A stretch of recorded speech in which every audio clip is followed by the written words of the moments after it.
दोस्तों, मैं sub inspector Uday Kumar और मैं अगले चैप्टर को लेकर के आया हूँ। औसत।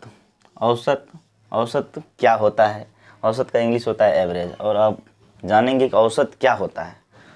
औसत होता है जैसे कि मान लीजिए 2, 3 और 4 संख्या दी है। ये 4 संख्या दिया हुआ है और आपको इसका औसत याद करना है।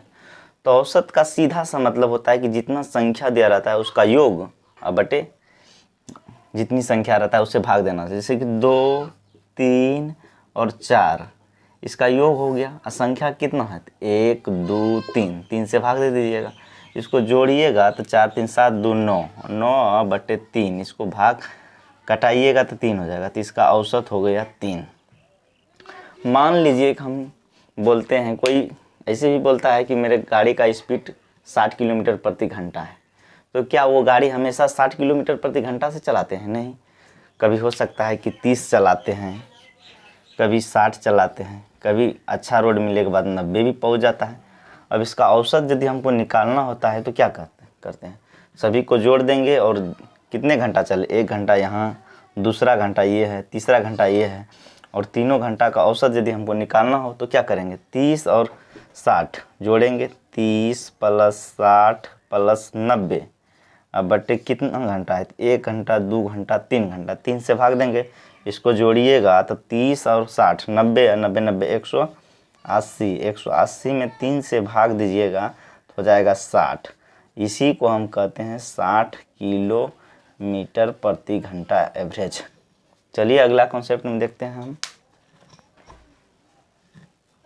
चलिए दोस्तों, इसी तरह उदाहरण के रूप में मैंने एक सवाल को लिखा है कि प्रथम 50 विषम संख्याओं का औसत ज्ञात करें। प्रथम 50 विषम संख्याओं का औसत ज्ञात करें। तो विषम संख्याएं हमको पता है 1, 3, 5, 7, 9 ... 50 विषम संख्याएं पूछा जा रहा है। प्रथम 50 विषम संख्याओं का औसत। ऐसे तो विषम संख्याएं इसी तरह से आगे बढ़ते जाएंगे। यदि हम प्रथम 50 विषम संख्याओं को इस तरह से 1, 3, 5 विषम संख्याओं की परिभाषा क्या होता है? जिसमें कि 2 से विभाजित नहीं होता, उसे विषम संख्या कहते हैं। तो इसीलिए 1, 3, 5, 7, 9 और इसी तरह डॉट जाके हम 50 विषम संख्याओं को लिखें। 50 टर्म को लें, 50 टर्म को इसी तरह से विषम संख्या को लिखें और फिर 50 से भाग लगा के हम औसत ज्ञात करें तो काफ़ी लंबा हो जाएगा। तो इसके लिए हमने बताया था पिछले प्राकृत संख्या के चैप्टर में कि प्रथम 50 विषम संख्याओं का औसत ज्ञात करें। यहाँ पर सवाल है औसत का, लेकिन हम इन्हीं योग का बताया था कि प्रथम 50 विषम संख्याओं का योग क्या होता है। तो योग होता है, हमने यहाँ पर नोट करके लिखाया हुआ था, नोट करके लिखाया हुआ था कि प्रथम n विषम संख्याओं का योग n विषम संख्याओं का योग के लिए बताया था। n² सूत्र होता है, n² सूत्र होता है, आप पिछले वीडियो में देखेंगे। तो इसीलिए हम इसका क्या औसत ज्ञात करने के लिए क्या करेंगे? तो योग हो जाएगा 50 गुना 50/50 से भाग देंगे तो ये कट जाएगा तो कितना हो जाएगा? 50 से औसत हो जाएगा। तो आपको ये बातें ध्यान में रखनी है कि प्रथम 50 विषम संख्याओं का औसत जो होगा इसका आंसर 50 ही होगा। प्रथम 50 विषम संख्याओं का औसत 50 ही होगा। यदि पूछ दे कि प्रथम 20 विषम संख्याओं का औसत क्या होगा, तो इसका आंसर 20 ही होगा। यदि 30 पूछेगा 30 विषम संख्याओं का औसत क्या होगा, तो 30 ही होगा। मतलब जितना विषम संख्याओं का औसत पूछा जाए उसका आंसर उतना ही होगा। और ये सूत्र आपको याद रखना है कि n विषम संख्याओं का योग बराबर सूत्र होता है n²। तो यहाँ पर 50 था, 50 विषम संख्याओं का योग, तो 50 गुना 50 कर देंगे। और यहाँ औसत पूछ रहा है तो संख्या कितना हो गया? 50 50 से भाग देंगे तो यहाँ 50 ही निकल जाएगा। और यदि आप ये जोड़ते जोड़ते थक जाइएगा लेकिन नहीं निकल पाएगा, इसीलिए इसको ध्यान में रखना है। चलिए अगला है कि सम संख्याओं का औसत। तो प्रथम 50 सम संख्याओं का औसत ज्ञात कीजिए। तो सम संख्याओं का औसत ज्ञात कीजिए। तो प्रथम 50 सम संख्या की बात कर रहा है। तो आप इसी तरह चलेंगे 2 4 6 डॉट डॉट डॉट। प्रथम 50 सम संख्या कब होगा? जब अंतिम संख्या 100 आ जाएगी, 100 आ जाएगा तभी तो 50 सम संख्या होगा। और फिर इसको आप जोड़िएगा, दो कॉमन करके 1 2 3 डॉट डॉट डॉट 50 तक जाइएगा। फिर इसको आप योग कीजिएगा, 2 गुना इसका n इंटू एन प्लस 1 कीजिएगा सूत्र का। तो 50 गुना 51/2, 2 कट जाएगा, इसको गुना कीजिएगा तो 5 5 25 इतना आ गया, योग आ गया। अब इसका औसत पूछा जा रहा है। औसत ज्ञात करने के लिए 50 सम संख्या है तो 50 से हम भाग दे देंगे, काट देंगे इसको। अब फिर क्या कहता है, इसको 5 से काटिएगा तो 5 25, अब 5 कम 5 51 आ जाएगा औसत। लेकिन इतना करने की ज़रूरत नहीं है। यदि सवाल एग्ज़ाम में पूछा जाता है तो इतना करने की ज़रूरत नहीं है। हमने बताया था कि यदि सम संख्याओं का औसत पूछा जाए, यदि n सम संख्याओं का औसत, यदि n सम संख्याओं का योग, n सम संख्याओं का योग पूछा जाए, n सम संख्याओं का यदि योग पूछा जाए तो n इंटू एन प्लस 1 कर देना है, n इंटू एन प्लस 1 कर देना है।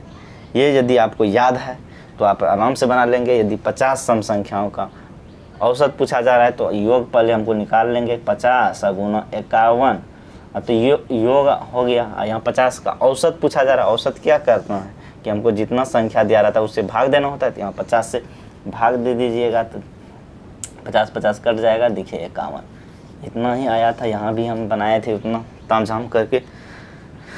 तो आपको ये ट्रिक को याद रखना है। और ट्रिक क्या हो गया इसका, यदि 50 n सम संख्या तो कितना भी, यदि n सम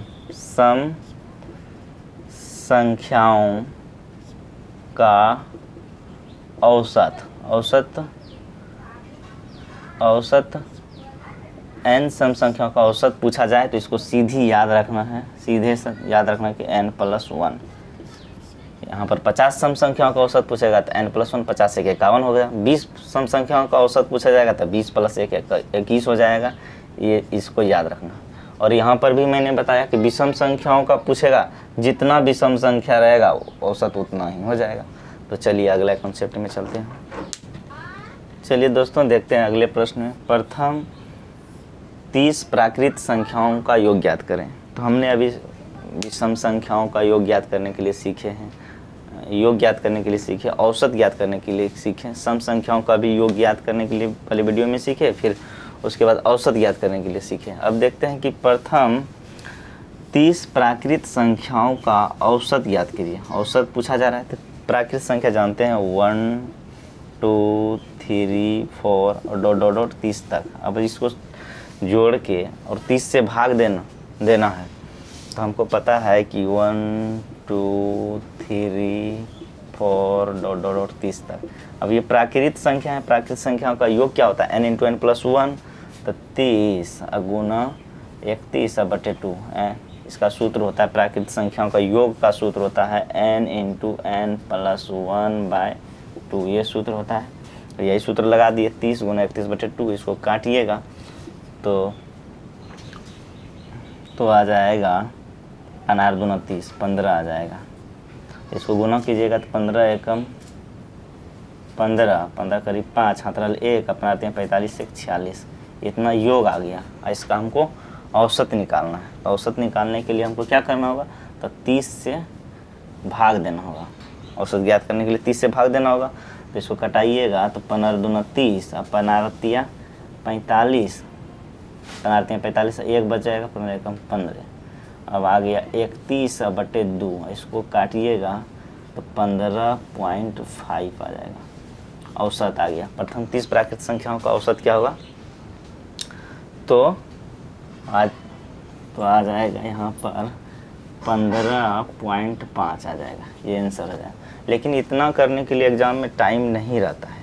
इसके लिए आपको सूत्र को ही मॉडिफाई करते हैं। देखते हैं कि इसका योग के लिए सूत्र होता है n इंटू एन प्लस 1/2 होता है। ये तो योग के लिए है। यदि n संख्या है, n संख्या है तो हमको n से ही भाग देना होता है औसत ज्ञात करने के लिए। तो हम इसको n से यहीं पर यदि हम भाग दे देंगे तो n कट जाएगा। तो इसके लिए औसत क्या हो जाएगा, n + 1/2। यदि प्राकृत संख्याओं का औसत पूछा जाए, n प्राकृत संख्याओं का औसत पूछा जाए तो इसका हो जाएगा, यदि n प्राकृत संख्याओं